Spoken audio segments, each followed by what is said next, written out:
Muito bem. Joana de Ângeles, na obra O Homem Integral, que faz parte da série psicológica, né, que ela tem em parceria com o Divaldo Franco, nessa obra O Homem Integral, logo na introdução, Joana vai nos dizer que as enciclopédias, elas definem o homem como um animal racional, moral e social, mamífero, bípede, bímano, capaz de linguagem articulada e que ocupa o primeiro lugar na escala zoológica, o ser humano. Isso, Joana citando as enciclopédias, né? Joana vai dizer ainda que o momento mais eloquente desse nosso processo evolutivo foi quando nós adquirimos consciência para poder discernir o bem do mal, a verdade da impostura, né, o certo do errado. Então foi um momento mais eloquente. E assim a gente prossegue numa marcha ascensional que vai nos conduzir a única fatalidade que até o momento nós conhecemos, que é nos tornarmos espíritos puros, né? Ou que ela chamou aqui as culminâncias da angelitude. Falamos sobre isso no estudo dessa semana, né? E nesse processo evolutivo, em que vamos adquirindo aos poucos mais consciência para nos ajudar a discernir o caminho seguro do caminho não seguro, vão entrar em cena em nosso processo o que no meio espírita costuma se dizer que são as chamadas 3 chagas da humanidade. Elas foram citadas em vários pontos da codificação, no Livro dos Espíritos, mais especificamente na questão 759 e na questão 785, que são o orgulho, o egoísmo e a vaidade. Então, no meio espírita é comum a gente escutar se referir a essas 3 condições humanas como as 3 chagas da humanidade. Mas essas 3 chagas, elas paralisam o nosso progresso moral. E para entendermos elas mais didaticamente, talvez seja necessário a gente pormenorizá-las, atrelando as situações do nosso dia a dia, para conseguirmos efetivamente identificar e combater em nós mesmos essas chagas, né? E é essa a nossa proposta de hoje. Identificarmos os nossos inimigos ocultos e buscarmos possíveis antídotos para combatê-los. Sim, porque se essas 3 chagas, elas podem estar presentes em nossas vidas revestidas de outros nomes. Ou, conforme disse há pouco, revestidas de situações que não nos permitem identificá-las de pronto e podemos combater. É evidente que não vamos esgotar aqui essa pormenorização. Afinal, orgulho, egoísmo e vaidade, eu costumo considerar como as 3, digamos, características principais, e delas discorrem uma infinidade de vícios morais que nós enfrentamos. Então aqui a gente não vai esgotar essa situação, mas o pouco que conseguimos avançar e identificar, o pouco que conseguimos fazê-lo já nos ajudará a refletirmos sobre isso no nosso dia a dia e se queremos ou não combater isso, não é? Combater esses adversários nossos. Então, nessa mesma obra, já no capítulo 1, O Homem Integral, Joana de Ângeles diz que as admiráveis conquistas da ciência, que se apoia na tecnologia, não conseguem harmonizar o homem belicoso que, por sua vez, se deixa dominar pelo materialismo utilitarista, que transforma o homem num amontoado orgânico que pensa a caminho de aniquilamento no túmulo. Olha só como Joana se refere. Essas conquistas que nós tivemos nas últimas décadas de avanço tecnológico, de avanço intelectual, transformam a gente num amontoado orgânico que pensa, mas que entra numa correria a caminho do aniquilamento no túmulo. Ou seja, não tem nada depois. O túmulo é o ponto final. Então, nesse caminho, Joana vai dizer que nesse período, o que acontece? O homem ele se atira de forma desarvorada a atingir 3 coisas: possuir, dominar e gozar. Ou seja, ter posse, ter é mais importante, dominar alguma coisa e ter prazeres. Buscar incessantemente apenas prazeres momentâneos. Por isso nunca está satisfeito. Nós vamos deixar aqui uma frase de algo que também é dito no meio espírita e que nós costumamos falar sobre isso, que somos herdeiros de nós mesmos, né? Isso equivale a dizer que nós somos causa e efeito de nós mesmos. Então vamos guardar essa reflexãozinha aqui, que somos herdeiros de nós mesmos, ou causa e efeito de nós mesmos, sobre essa lei de causa e efeito, para no momento oportuno nós voltarmos a ela. Vamos guardar aqui na mente. Então vamos entrar propriamente em alguns desses inimigos ocultos que ao longo das nossas reflexões vocês vão pensar assim: João, mas isso aí não é oculto, todo mundo sabe disso daí. Nós vamos chegar a essa conclusão ao longo das nossas reflexões. Porém, quando a gente não para pensar nesses pormenores do orgulho, do egoísmo e da vaidade que estão revestidos de outros nomes, quando a gente não para refletir, ele se torna oculto. Então, no mesmo capítulo 1 dessa obra O Homem Integral, Joana vai nos expor alguns desses inimigos ocultos, o que ela chamou lá na obra de fatores de perturbação. Ela cita vários trechos lá, a gente pescou alguns para trazer para essa reflexão de hoje. E o primeiro deles, citado por Joana na obra, é a rotina. Joana vai nos dizer que a sociedade passou por uma transformação natural a partir do século XIX, decorrentes justamente desses efeitos da ciência aliada à tecnologia. Ela diz que um individualismo competitivo que imperava até então deu lugar a um coletivismo industrial e comunitário. Somado a isso, a cisão provocada pelo pensamento cartesiano, em que se separa o corpo da alma, ensejou numa radical mudança de hábitos. E essa mudança de hábitos da sociedade veio de forma coletiva.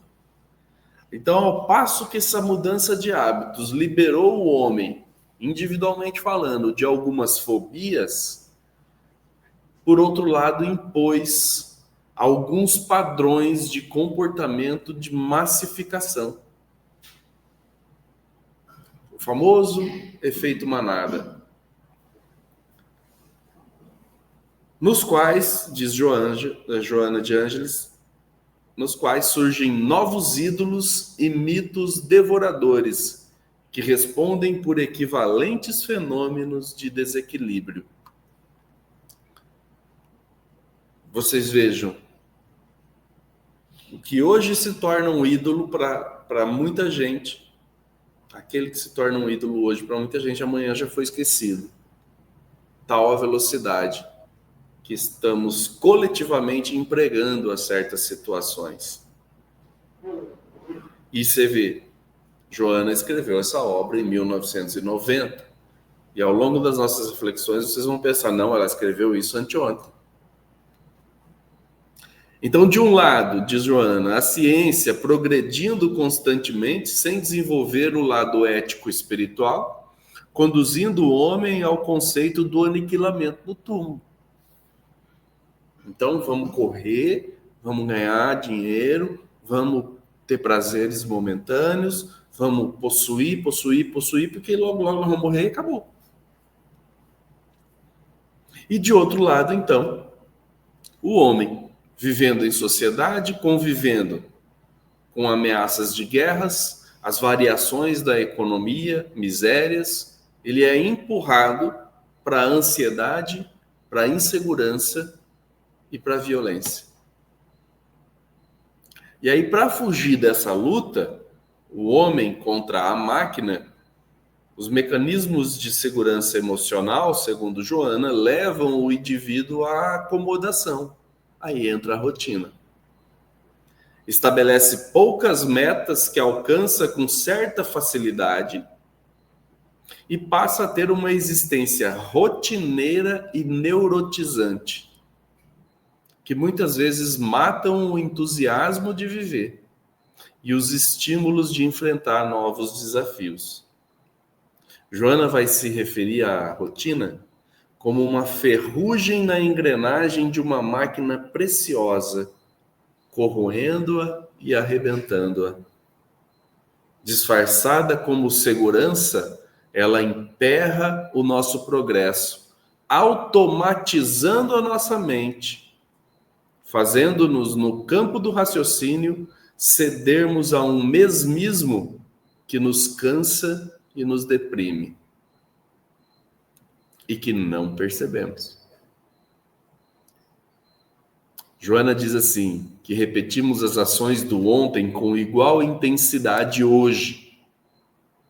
Trabalhamos no mesmo labor, recompondo os mesmos passos, mantemos as mesmas conversações desinteressantes e retornamos ao lar ou buscamos espairecimentos onde? No bar, no clube, na televisão, no jornal, no sexo, com um frenético receio da solidão. Até quando? Até nos aposentar. Vamos a um simples exemplo. Quantos aqui fazem um caminho diferente para ir ao trabalho todos os dias? Um caminho diferente. Normalmente vamos todos os dias pelo mesmo caminho, não é? Tanto que parece que a gente já nem pensa mais para fazer esse trajeto. Deixamos de lado, então, todo um potencial que Deus nos deu por pura preguiça ou rotina. E essa frustração emocional nos entorpecem os sentimentos e nos levam, muitas vezes, à violência, ao crime. Vocês vão notar aqui, ao longo das nossas reflexões, que Joana vai se referir em vários pontos em que isso nos leva para a violência. Mas essa violência em diversas nuances. Não é só uma violência física. É uma violência, muitas vezes, psicológica. Reagimos tão facilmente, né, às situações, damos vazão aos nossos instintos agressivos e nos desequilibramos. Quantos de nós aqui nos irritamos quando alguém nos pede alguma coisa que vai nos fazer sair da nossa rotina? E a gente se irrita. Poxa vida, minha rotina está tão certinha, tão assim, cronometradinho, que eu não preciso nem pensar mais para fazer tudo que eu tenho para fazer no dia. Mas agora eu vou ter que parar, pensar, para executar alguma coisa que alguém, não é nem para mim, alguém me pediu para fazer. Quantos relacionamentos se desgastam muitas vezes por isso? A pessoa já programou o dia dela. Aí vem o parceiro ou parceira e fala assim: você faz tal coisa? Pô, saí da rotina. Me tirou da rotina. Aí se frustra. Muitas vezes é reativo. É essa violência que ela se refere.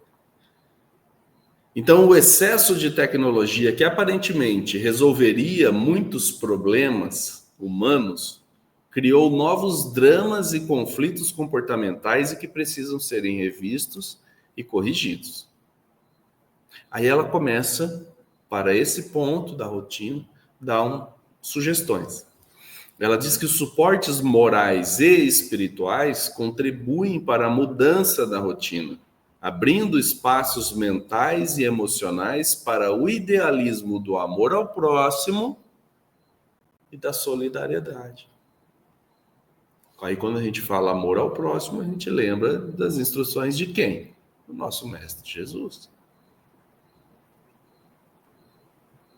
Então, vejam, devemos empregar esforços para renovar constantemente os nossos hábitos, alterando as rotinas. E, consequentemente, estaremos nos automotivando para o aprimoramento íntimo. E como a doutrina espírita nos auxilia nisso. Porque outra coisa que dissemos no estudo dessa semana, seja pela dor ou pelo amor, não é? Como dizem, muitos de nós aqui mudamos as nossas rotinas noturnas em alguns dias da semana, de alguns anos para cá, e passamos a frequentar o grupo de estudo, passamos a frequentar a palestra aos sábados, nos tornamos trabalhadores da seara espírita, passamos a frequentar os encontros regionais, estaduais, participar do movimento espírita. Isso já nos tirou de uma rotina que nós tínhamos antes. Então, de acordo com Joana, os desafios propostos por Jesus nos são muito úteis, pois nos induzem a darmos passos mais largos e audaciosos no processo evolutivo, do que ficarmos presos à rotina degradante e materialista que propõe uma vida extremamente corrida a caminho do túmulo. E nessa estrada da vida, ao nos desviarmos desse obstáculo da rotina, tal qual Joana nos assinala, corremos ainda um outro risco de entrarmos num outro obstáculo também muito perigoso, que Joana vai assinalar nesse mesmo capítulo 1 dessa obra, O Homem Integral, que se chama ansiedade. Segundo Joana, a ansiedade tem manifestações e limites perfeitamente naturais. Exemplo, quando estamos aguardando uma notícia, aguardando a chegada de alguém, a presença de alguma pessoa, estamos aguardando uma resposta de alguma coisa, né, de algum assunto, a conclusão de algum trabalho. É normal estarmos ansiosos naqueles momentos, né? São situações que devem ocorrer dentro de uma equilibrada expectativa. Daí sim podemos dizer, não sou ansioso ou ansiosa, eu estou ansioso ou ansiosa por algo, estou no aguardo de algo que está prestes a ocorrer e depois tudo se acalma. Porém, quando isso extrapola para distúrbios respiratórios, sudorese, perturbação gástrica, insônia e outros fatores, a ansiedade torna-se um estado patológico a caminho da somatização física em graves danos para a vida. Então, podemos iniciar nossa vigília sobre isso, lembrando que não há segurança. Para quem começa o estudo da doutrina espírita, já entendeu que não há uma segurança nessa transição pelo corpo físico. Não há segurança plena no estado evolutivo em que estamos.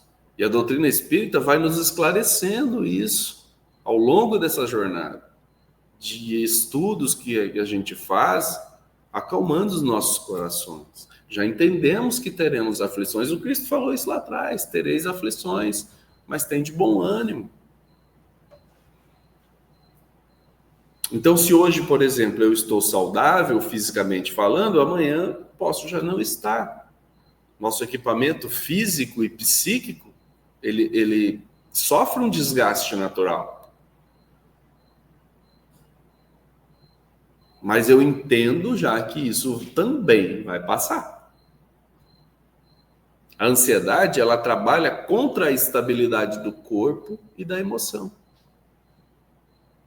Joana vai nos dizer ainda que o grande desafio do homem contemporâneo é o autodescobrimento.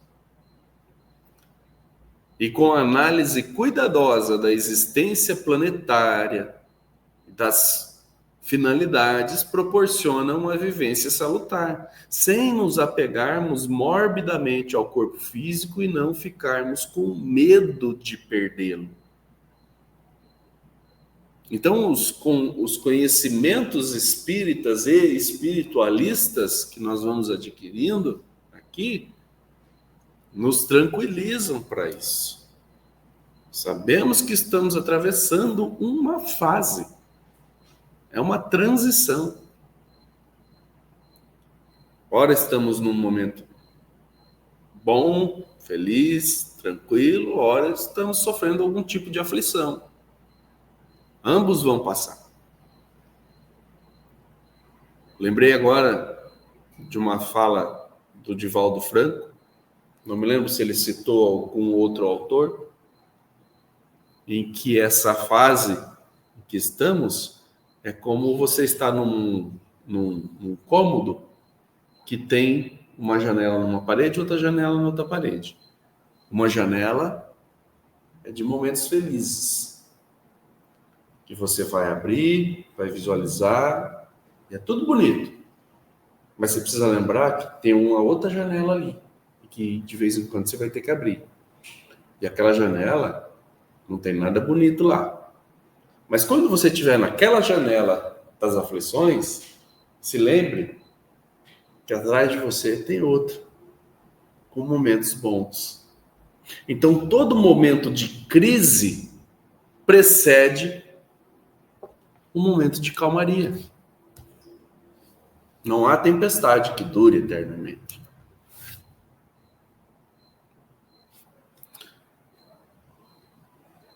Então, nesse momento, especialmente nesses momentos em que somos bombardeados com um consumismo propondo que para sermos felizes é necessário ter e não ser, notícias de guerras, calamidades, epidemias, crimes hediondos, etc., são extremamente válidas nesse momento e imprescindíveis as lições do Cristo. Refletirmos sobre elas.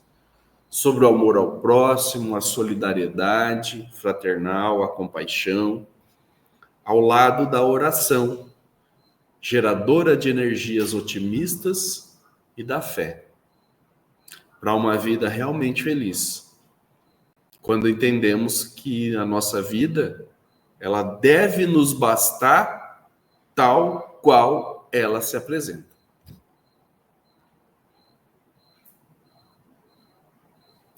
Seguindo ainda para mais inimigos ocultos, Joana cita o medo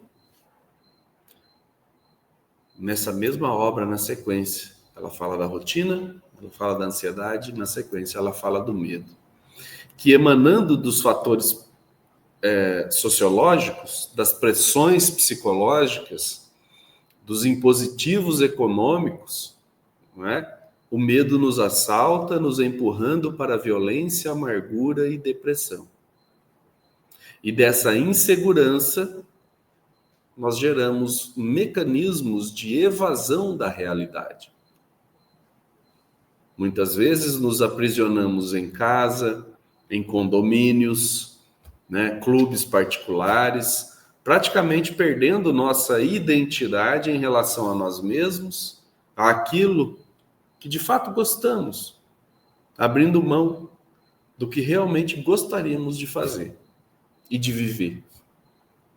A autora espiritual da obra ainda nos diz que é no cerne do ser, ou seja, no espírito, que se encontram as causas matrizes desse, olha como ela se refere ao medo, desse inimigo rude da vida, que é o medo.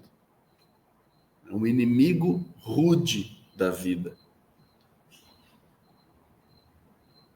Mas Joana diz que à medida que a consciência se expande e nos abrigamos numa fé raciocinada, na certeza da imortalidade, nós nos libertamos.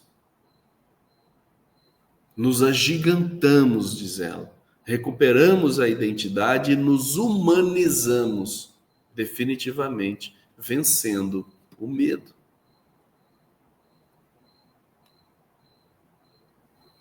Aqui nós podemos lembrar de um ensinamento também do Mestre Jesus, relatado em João, lá no capítulo 8, versículo 32. Conhecereis a verdade, e a verdade vos libertará, ou vos tornará livre, conforme a tradução. Não é? E é isso que a doutrina espírita nos propõe. Conheça a verdade e se torne livre. Agora nós vamos voltar o nosso olhar um pouquinho, mais um pouquinho ainda para dentro do nosso dia a dia, em situações que por vezes nos parecem corriqueiras e que podem ser também inimigos ocultos. E o primeiro deles são denominações que nós demos diante da construção desse não está citado em nenhuma obra, é uma denominação que nós entendemos diante daquilo que estudamos, tá? Se chama perfeição em tudo, ou que muitos chamam de perfeccionismo.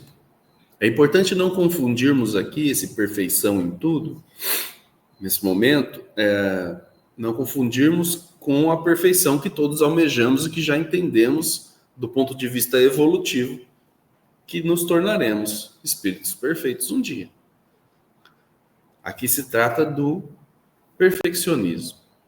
A própria Joana de Ângeles, ela cita que o perfeccionismo resulta do medo de ser superado, de ser colocado à margem, de não merecer elogio ou destaque, tornando-se essa incerteza um flagelo interior, olha isso, um flagelo interior que nunca se sente compensado com a alegria do dever cumprido, nem dos objetivos alcançados. Ou seja, a pessoa nunca está satisfeita. Ela não participa daquele sentimento, ufa, dever cumprido. Porque ela quer sempre, nunca está perfeito. E ela vai buscar essa perfeição e não conclui.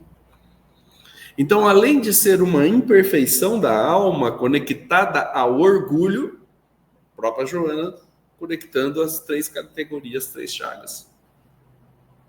O perfeccionismo não conduz ao êxito e pode estar relacionado com transtornos contemporâneos como a depressão, a ansiedade, a procrastinação e até mesmo alguma autossabotagem que impede a fruição de pequenas alegrias. Pequenas alegrias. Puxa vida, concluí o trabalho. Olha que beleza. Ficou perfeito? Talvez não. Mas eu concluí.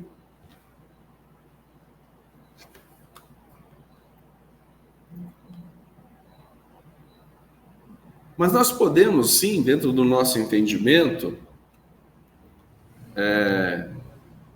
para não ficarmos tão apegados à letra, nós podemos sim exercitar em nós o ato de considerarmos um perfeccionismo o fato de darmos o nosso melhor ao executar alguma coisa,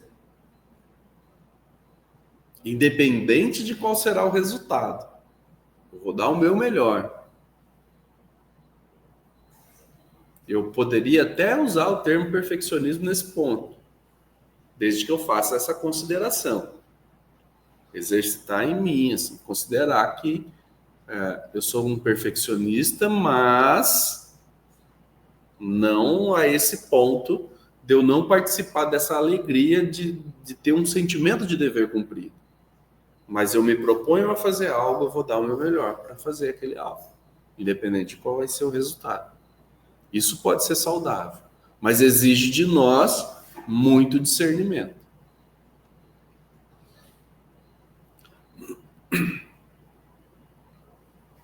Um outro inimigo oculto, nós encontramos aqui o nome de ladrões de tempo. Aí temos vários, não é? Quem não tem um ladrão de tempo? Nos distraímos com tanta facilidade, especialmente agora com a internet, tão à mão, tão facilmente acessada o tempo todo. Vamos rolar a tela para cima, né? E os vídeos estão cada vez mais curtos, mais rápidos, e aumenta a minha ansiedade. Eu quero ver mais, eu quero ver mais, eu quero ver mais, e vai vendo, vai vendo. E a hora que você vê, já passou um tempão. E nós perdemos tempo. Aí Emmanuel vem trazer um recado para nós sobre essa questão de perder tempo. Emmanuel, inspirado no capítulo 5, versículo 15 da carta de Paulo aos Efésios, esse versículo diz: portanto, vede como andais. Então, inspirado nesse versículo, Emmanuel vai nos dizer na obra Ceifa de Luz,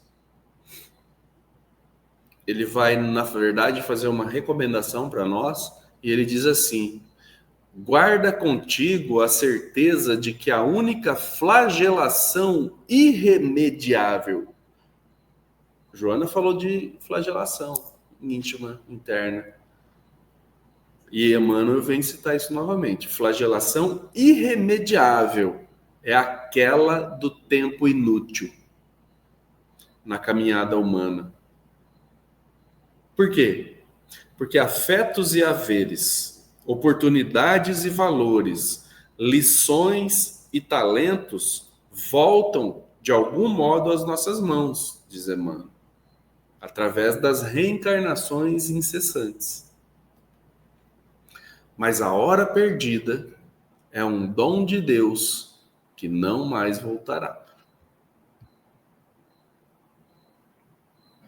Segundo Emmanuel.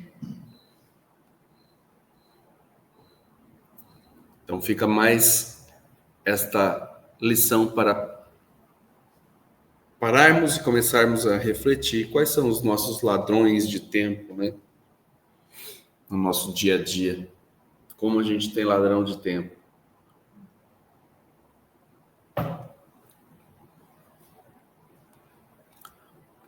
Um outro ladrão de tempo que nós denominamos aqui como autoconfusão.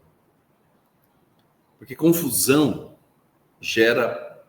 pode gerar paralisação. Não se trata de uma confusão entre pessoas. Eu estou com uma treta com alguém, não. É outro tipo de confusão. É uma autoconfusão. Para muitas coisas que nos propomos a aprender algo novo na vida, pode acontecer situações assim.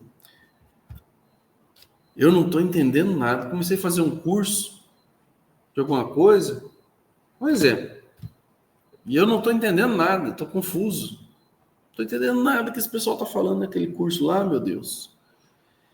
E fico paralisado nisso, com esse pensamento. Estou confuso, não estou entendendo nada e fico paralisado. E qual é o antídoto para esse tipo de situação? Pedir ajuda imediatamente, antes de prosseguir. Sentiu-se já em dúvida, confuso, pede ajuda. Pergunta para alguém, não é? Pede ajuda, pelo amor de Deus. Recorre a outros recursos. Eu me propus a estudar um assunto determinado e eu não estou entendendo nada. Eu vou ficar paralisado nessa frase? Não estou entendendo nada? Não, pergunta. Vê o que outros autores dizem sobre esse mesmo assunto. Pergunta para o Google. Não é? Pede ajuda. Só não podemos ficar presos nessa frase. Eu não estou entendendo nada, eu estou confuso e já mentalizando uma possível justificativa, ou já mentalizando, na verdade, uma justificativa para uma possível desistência daquilo que eu tinha me proposto a aprender. Ah, não estou entendendo nada. Eu não vou mais não nesse curso. Não estou entendendo nada. Você pediu ajuda? Não. Ué, pessoal, tem que pedir ajuda. Nem sempre conseguimos entender tudo sozinhos. Tem aqueles que conseguem, em alguns assuntos, outros não. Pede ajuda. O próximo inimigo oculto, ele é muito parecido com esse da autoconfusão. Ele se chama, a gente tem o nome aqui de muita informação. Misericórdia, o Livro dos Espíritos, eu vou estudar, mas é 1019 questão. 1019 questão, não dou conta de estudar isso não, um desmineiro. 1019 questão, como é que eu vou pegar isso aí e... estudo o Livro dos Espíritos. Eu vou estudar 100 questões por dia. No final de um dia eu li lá, 100 questões. Com que profundidade eu aprendi? Será que eu aprendi? Nossa, mas não, é muita informação. Não dou conta de estudar isso aí, não. É verdade. Estudar 1019 questões de uma vez não dá mesmo. Pois além da quantidade, são questões que têm uma profundidade de ensinamentos muito grande. Especificamente, nós estamos falando do Livro dos Espíritos, não é para qualquer outra coisa. Que parece, em princípio, muita informação. Tá, é verdade. 1019 questões não dá para estudar tudo de uma vez, não. Mas e se eu estudar uma questão por semana? Já me parece mais razoável. Eu vou estudar essa questão, fazer as correlações, tentar aplicar na minha vida, como isso está. E vou ao longo da semana trabalhar esse assunto, pensar nele. Aí se torna mais acessível. Já não parece mais tanta informação. Então, o remédio para esse inimigo oculto, quando estamos diante de uma situação em que parece que é muita informação, que nós precisamos assimilar, diante de um problema muito grande, o que vamos fazer com esse problema muito grande se não dá para resolver de uma vez? Vamos fatiar. Resolve o que dá. Fatia esse problema. Dá para resolver tudo de uma vez? Não. Resolve o que for possível. Prioriza.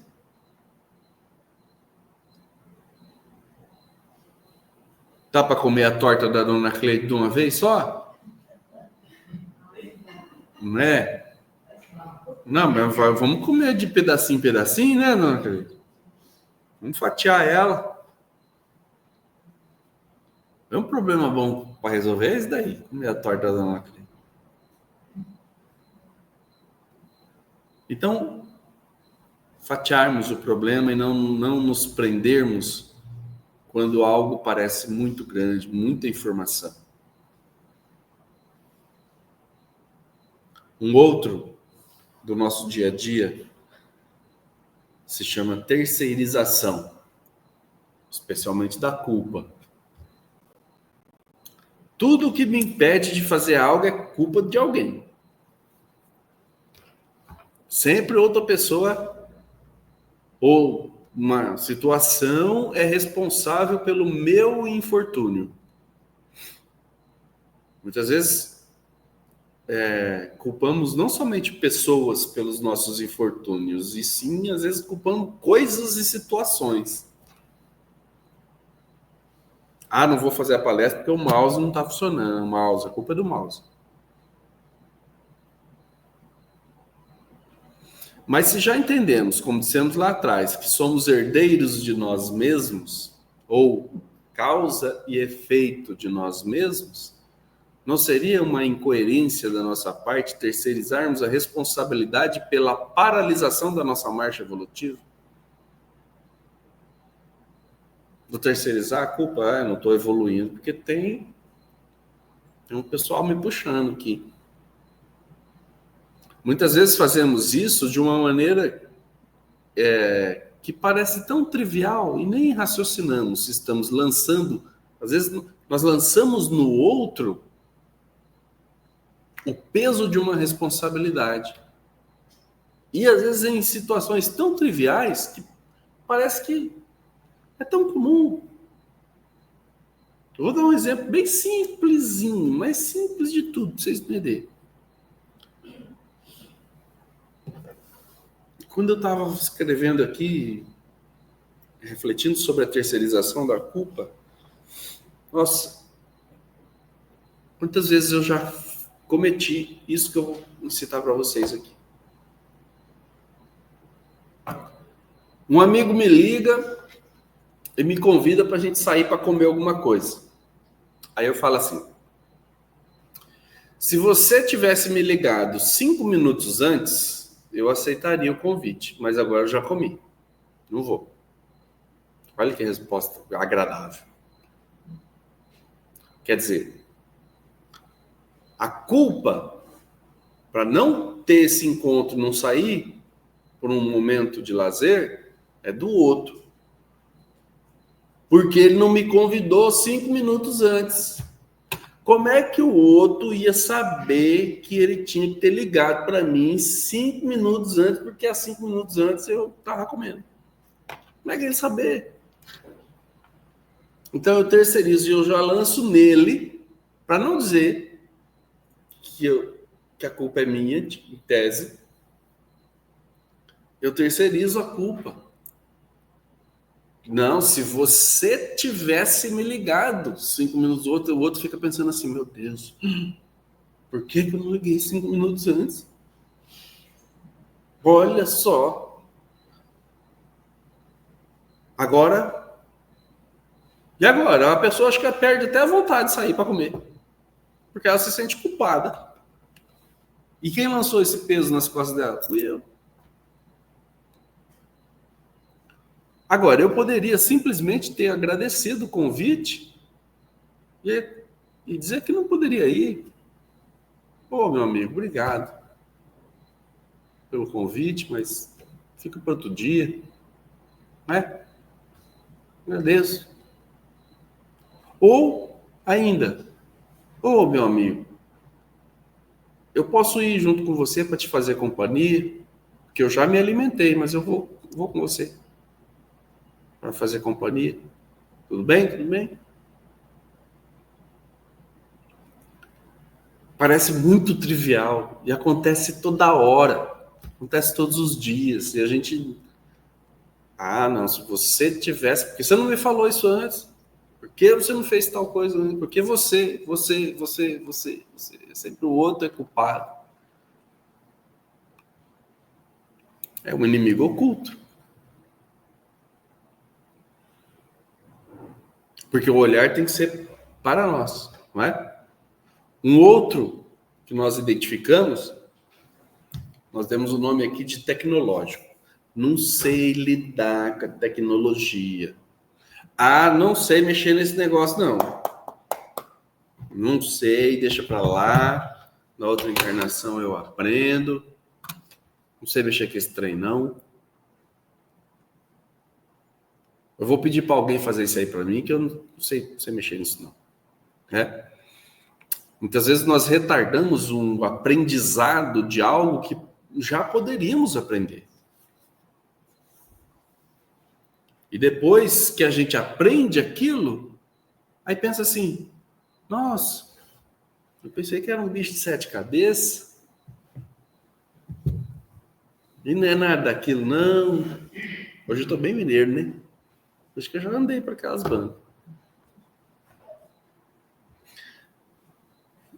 Pensei que fosse um bicho de 7 cabeças, rapaz. Então, a gente vai entender, como falamos também no estudo, que a nossa verdadeira propriedade, foi a Kátia que citou, conhecimento, inteligência e nosso avanço moral, né? As nossas virtudes. Então, isso que a gente adquire ao longo da nossa existência, a gente não perde nunca mais.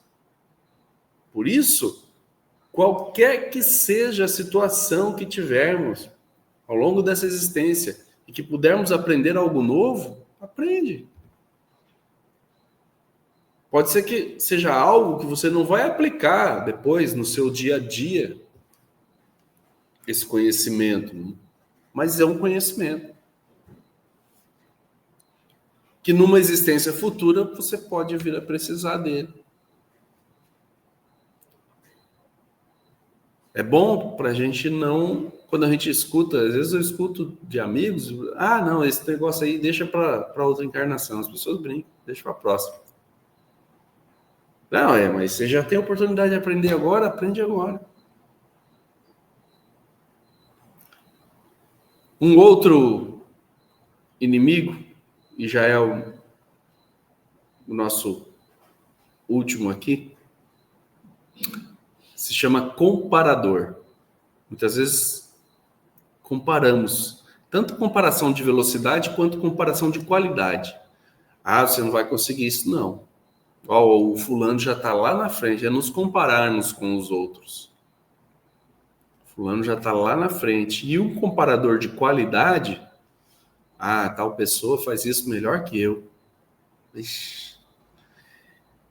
André Luiz, na obra Espírito de Verdade, vai nos dizer que existem direitos idênticos e deveres semelhantes. Contudo, há vontades diferentes, experiências diversas e méritos desiguais.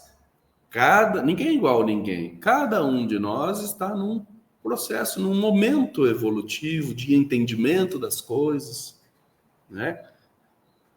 Então, nos compararmos uns aos outros é paralisarmos a nossa própria marcha.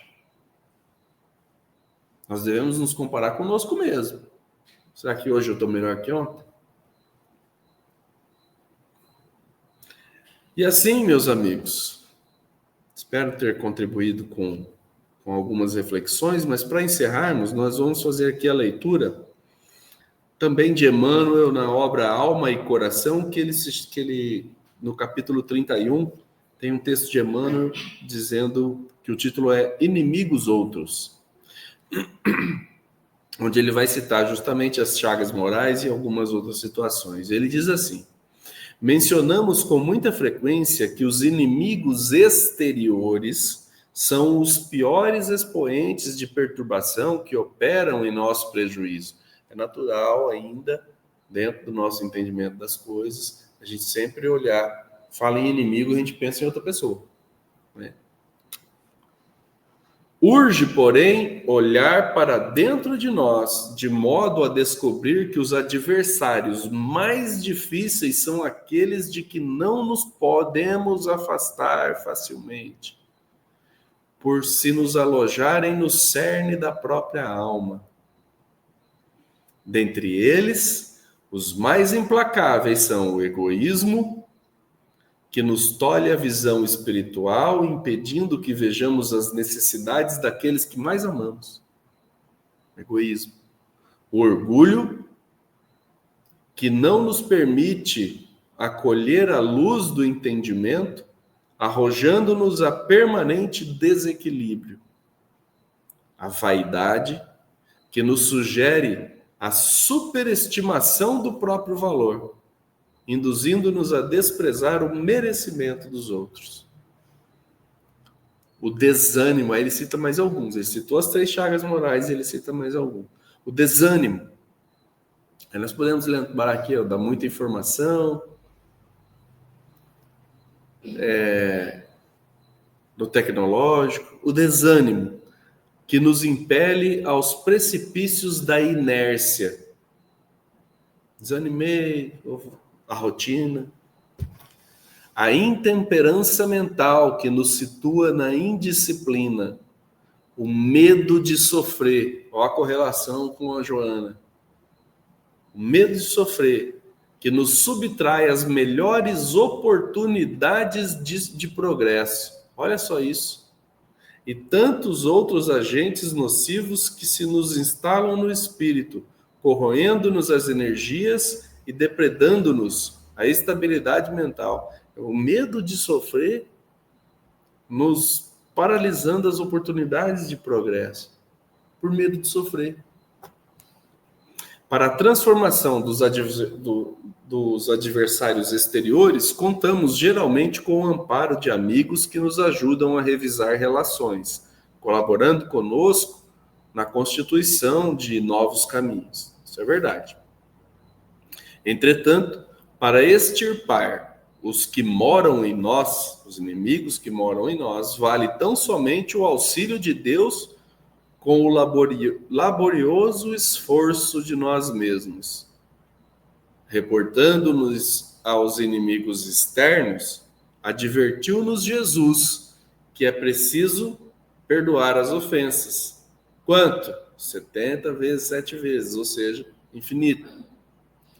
E de certo que para nos descartarmos dos inimigos internos, todos eles nascidos nas trevas da ignorância, prometeu-nos o Senhor: conhecereis a verdade, e a verdade vos fará livre.